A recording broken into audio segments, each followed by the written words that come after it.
Hi everyone, welcome back to another gameplay of Infinitode 2. So there's been yet another minor update to the game. The last one before the next major update that is gonna be coming in 1 month from now. Now I want to cover this minor update because there is a new bonus level that has been added and also a new tower. Now currently the tower is only available in this bonus level, but on the next update it's gonna become available on every level, and very likely they're also gonna add the research right here for the tower and all the passives for like that all the other towers have. This new tower is called Gauss Tower, and now in a moment I'm gonna go into this new level and I'm gonna show it to you. They also added some extra features, sounds, new settings, and fixed some bugs, so that's fine. And also a new thing they've added that's pretty interesting is these seasonal leaderboards. You're gonna be able to find them right here in the left side, and there are gonna be only 2 leaderboards for normal or endless difficulty, now, as it explains here, it says that the score that you have is the number of players you have beaten in the leaderboards of regular levels. So pretty much, for example, if I go into level 1.1, you can find down here the leaderboard, so your position over the total amount of players. So in this first level, how many players have I beaten? The answer is simple. You just have this total, so 13.8 thousand players minus your own position, and that's the number of players you have beaten. So in my case, this score would be about 13.6 thousand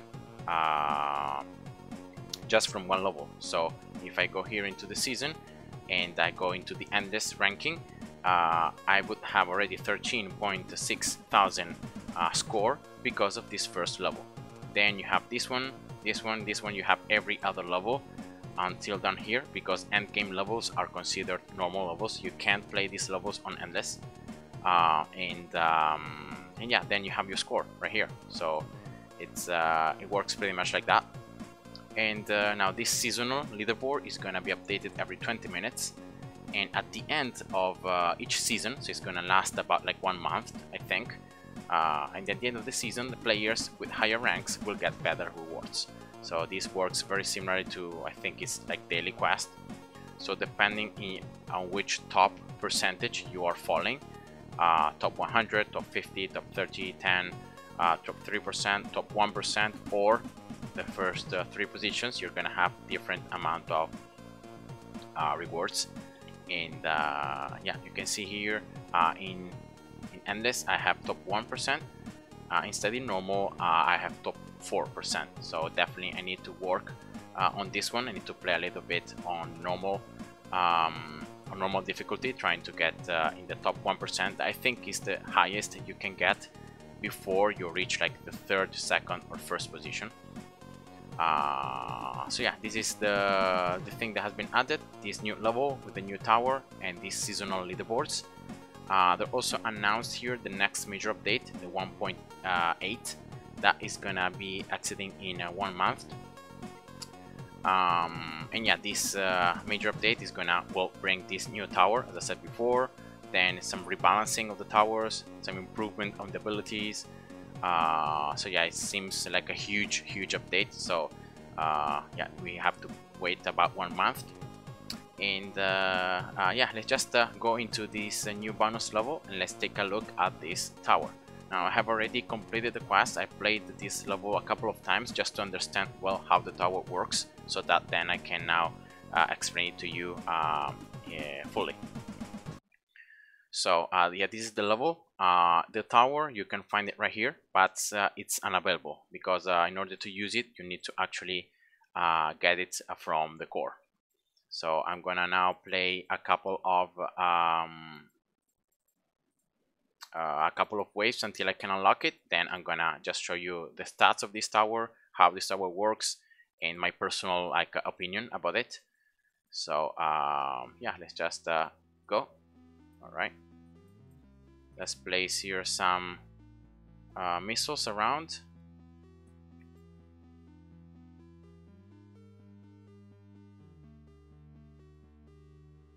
Alright, so let's just get one more, and very likely I'm gonna get also one more cannon right there. Okay. Here we go.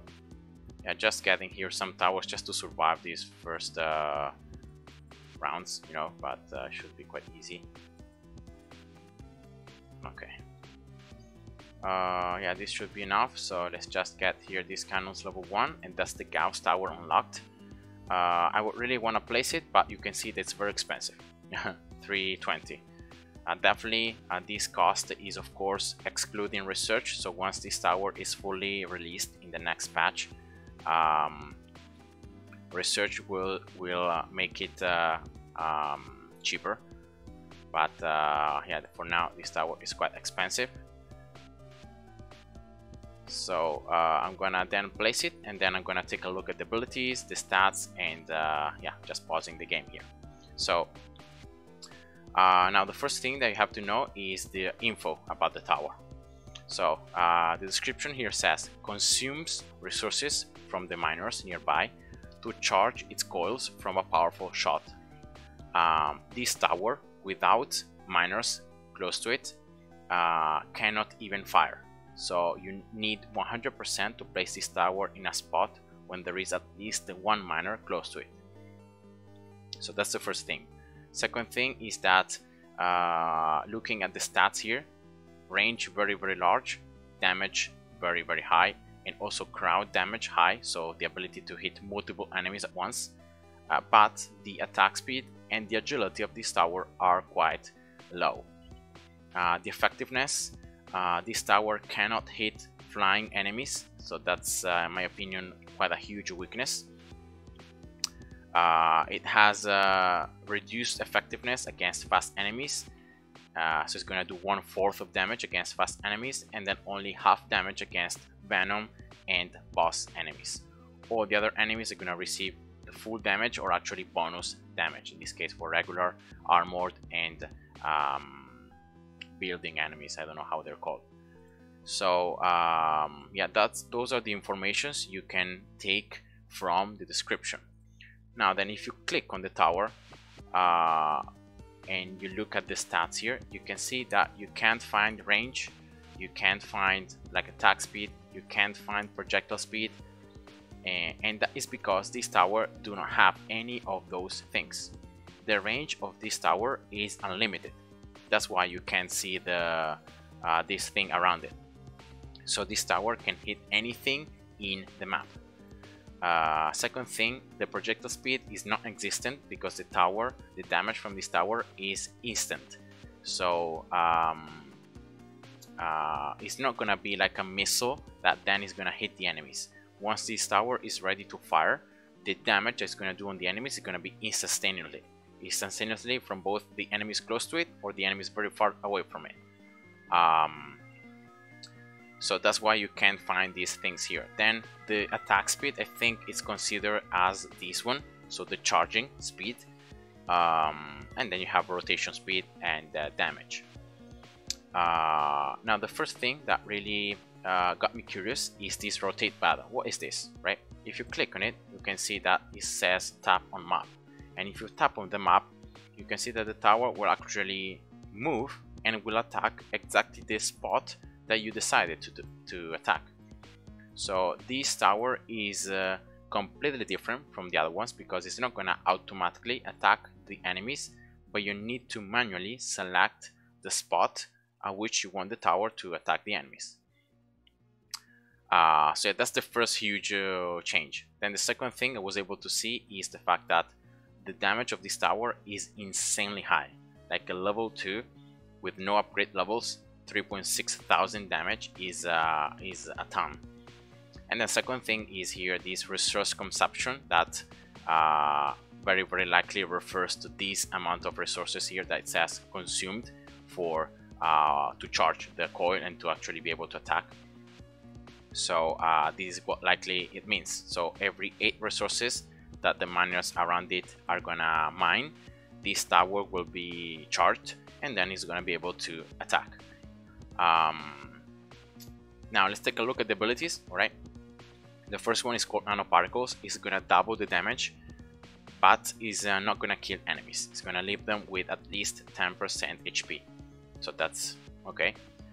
Second thing, ability self-improvement is gonna burn 90% of received experience. Is gonna get 1% more damage for every 5,000 experience burned. Now this one, it's very interesting, but in my opinion, and also because of the fact that I tried it out, you have, if you want to get this ability, you have to get it after the tower has reached the cap level, because of the fact that otherwise you're gonna reduce by a ton the upgrade speed of the tower, because it's gonna gain very low experience. Like 90% of experience is a lot, so yeah, you're gonna level up very slowly. So I would like think that it's better to get this ability after the tower is maxed, so you don't have any trouble at like leveling up. Third ability, superconductors. Enemies hit drop 50% bonus coins if they die within 5 seconds. So this is very nice, and every ability that increases the cash from the enemies is welcome. So I think this one is gonna be like a must. And then finally, the ability that you unlock at level 10 is this one right here, Overload. And every 5th shot is gonna stun enemies for 10 seconds. And the first enemy hit, it will be charged, so that is gonna explode on death, dealing damage around it of 10% of its max HP. So this is very similar to the anti-air level 10 ability. So you know, the enemy exploding at death and doing damage to the towers, to the enemies around it. And now the cool thing about this tower is that, well, the hit point is very narrow. You can see that it's only gonna be in this very thin line, so it's not very wide. So it's very easy for this tower to hit only a couple of enemies at once, unless they are very grouped up, or unless you can play it in a way where you can have a very good straight line attack.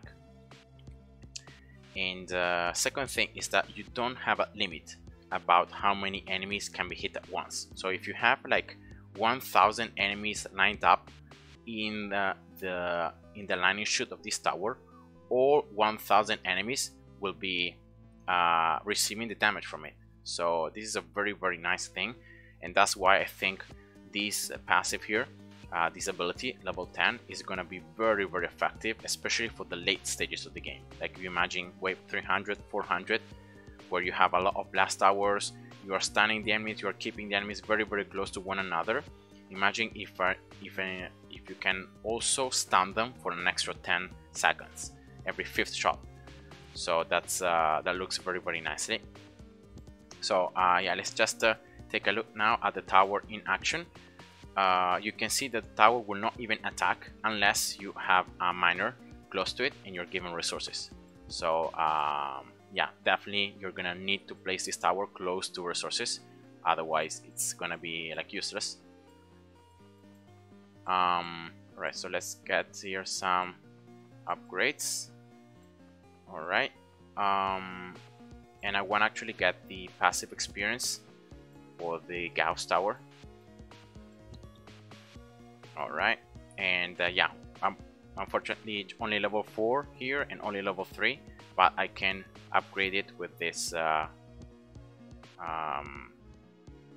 point here in the core. So yeah, let's get here more passive experience, so you can go up to level 20. And now you can see that once the miner reaches the amount of resources needed for it to charge, this tower is going to actually consume these mines. So this is the pretty bad thing, in my opinion, that this tower, in order to be able to shoot, is gonna need these resources, right? But then it's gonna consume them. So you can see that right here, I'm still mining 0, because all the resources mined are being loaded and then consumed for this tower to shoot. Yeah, you can see the damage being insane. And here, if I would want to get this tower, like upgrading it level 1, you can see that the amount of damage that you gain from each level is insanely high. Like look here, level 1 is gonna make the tower have now 6,000 damage, and that's gonna make it consume more resources until it can fire. So that's also a bad thing, a downside. And yeah, level 7 you can unlock another ability. Now in this case, I'm pretty sure that nanoparticles is gonna be better if you wanna do a very fast game, so a game that's not gonna be lasting a lot. And I think this one is just better because it's gonna double your damage right off. It's not gonna kill the enemies, but you're gonna weaken them by a lot, so I think this works. Instead, if you are going for a very late game strategy, I think this one is better because you can just max the tower, then you can get this one, and you can start receiving an infinite amount of extra damage as soon as you are burning the experience. It's gonna be very slow, but I think this is just better because you're gonna keep on killing the enemies. With this ability here, you're not gonna kill the enemies, you're also gonna earn the experience slower. Instead, with this one, you have already your max level, and you're gonna receive 1% more damage for every 5,000 experience. So yeah, here I'm not really paying attention to the game, I just explained the tower, and I don't really want to play so much. I just wanted to show you here the tower, how it works, and how the tower is. So I'm gonna just get here this one, alright, so I can like level it up past level 3, and you can see that the upgrades are very expensive, of course. So with each new upgrade you're gonna gain increasingly more damage, and I've tried to get this tower up to level 10, and you gain something like 1 million damage, like 2 million damage. Is insane the amount of total damage you have at level 10.